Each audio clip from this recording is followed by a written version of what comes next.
Hello everyone, Ember here, and welcome back to a new video. In this one I'm going to be taking a look at a Tyranitar EX deck that I've been working on.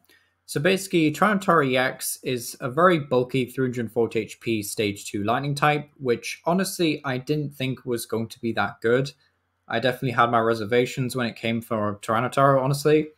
But after a few games, I'm honestly really sold on this deck. Now, I've only played about 5 or 6 games with this deck. I have only won 4 of them. So, it's not a perfect win rate. I'm sure if I play a few more games, I'll run into more problems with this deck and I'll constantly be changing it and updating it. I just wanted to show off what I've been working on up to this point.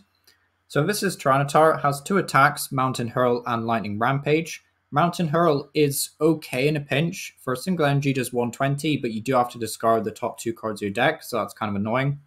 And then the second attack, Lightning Rampage, does 150 damage, but if any of your bench Pokemon have any damage counters on them, this attack does 100 more damage.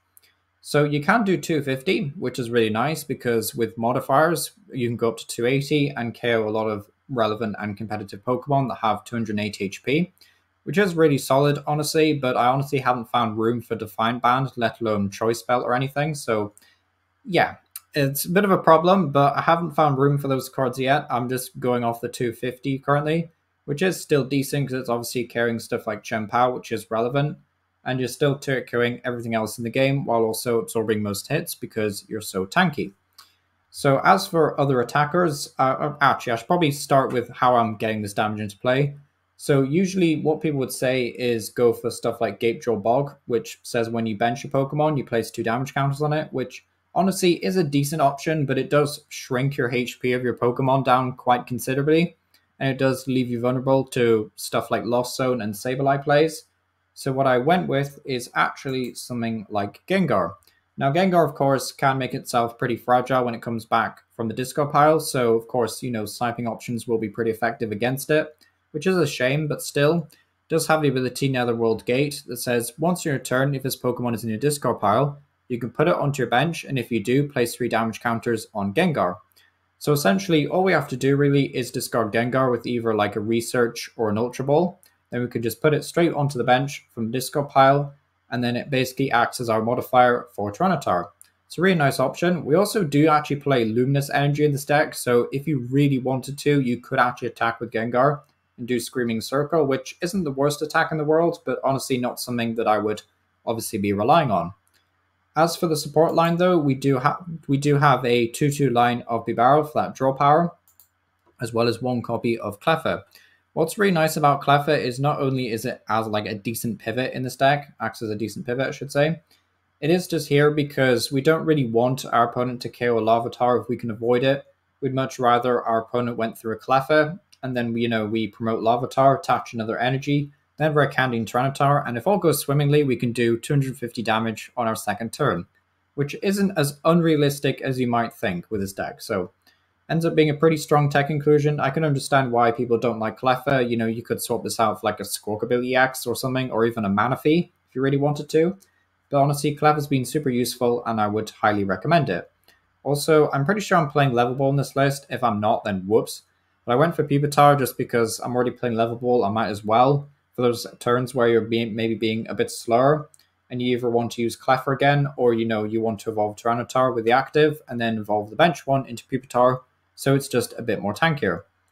And then as for, I'm not done with Pokemon, why did I move to trainers? We do have one more Pokemon to talk about, and that is this Tyranitar, which I'm a big fan of this Tyranitar, honestly, but I really couldn't get it to work in Paldea Evolved. It's just a bit too slow and a bit too fragile. But it does have 2 really nice attacks, Route and Dread Mountain. So Dread Mountain is kind of just a buffed up version of Mountain Hurl, so it does 230 damage, but you have to discard the top 4 cards of your own deck, so that's kind of bad. But the first attack, Route, does 30 damage and then 30 more for each of your opponent's bench Pokemon. So super efficient attack against most other decks that really want to fill up their bench, like PAL and Charizard. Also being a Dark type means you can hit weakness on stuff like Mew VMAX and Gardevoir, which is also pretty solid. So honestly, Tyranitar, really nice single prize option in the deck. As for the trainers though, we do have 33 of them, and for some reason I don't have any room for Super Rod right now. I know it's really weird, but this deck just has no space whatsoever. But still, we've got 1 Raihan, which is just really nice in a pinch, 2 bosses orders. I would go for 3, but because we're playing Pal Pad anyway, it just kind of made sense to go down to 2 bosses orders. 4 Battle VIP Pass because you do need those basics out and play. 3 copies of Iono, 4 Rare Candy, 2 Pokégear, 4 Level Ball, 1 Pal Pad as mentioned earlier, 4 Ultra Ball because we do need to discard those Gengars, 2 copies of Switch in case something like Bibarel ever gets stuck, 3 copies of Colress Experiment because honestly Colress Experiment is just such a good supporter in a Rare Candy deck, just helps you that bit much more in thinning your deck down looking for those Rare Candies. You could play stuff like Research, I guess, but I kind of moved away from Research in the earlier builds because it was just discarding too many important resources, and I found that Colress Experiment was just a much better option for finding Rare Candies. We also play 3 copies of Artazon, mentioned earlier that we don't play Gape Drill Bog, it's just purely a preference because I prefer using Gengar.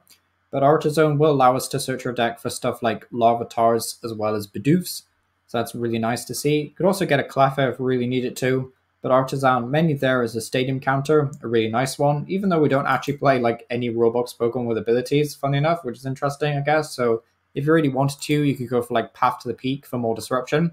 But I honestly just like Artazon, just makes a lot of sense. Then as for energy, we have 9 basic fighting energy and 2 copies of Luminous Energy. 2 copies of Luminous just because it allows us to attack with the Dark type Tyranitar, as well as the Gengar if we really wanted to. But yeah, that's my overall thoughts on Tyranitar. Any closing thoughts would probably be, I don't think this deck is super competitive. Obviously, it's not like super crazy or anything. It's definitely not as good as Charizard, but it is a lot of fun to play. And if you're a fan of Tyranitar, then, you know, better late than ever. Also, there is some really nice artworks that you can play, which I know this doesn't strictly improve like the quality of the deck, but it does improve, you know, the fact that it looks cool and nice when you're playing it. So if you really care about that, then, you know, you can splash out and craft these. So yeah, this has been Power. Let me know what you think about Tyranitar down below. And yeah, thank you for watching.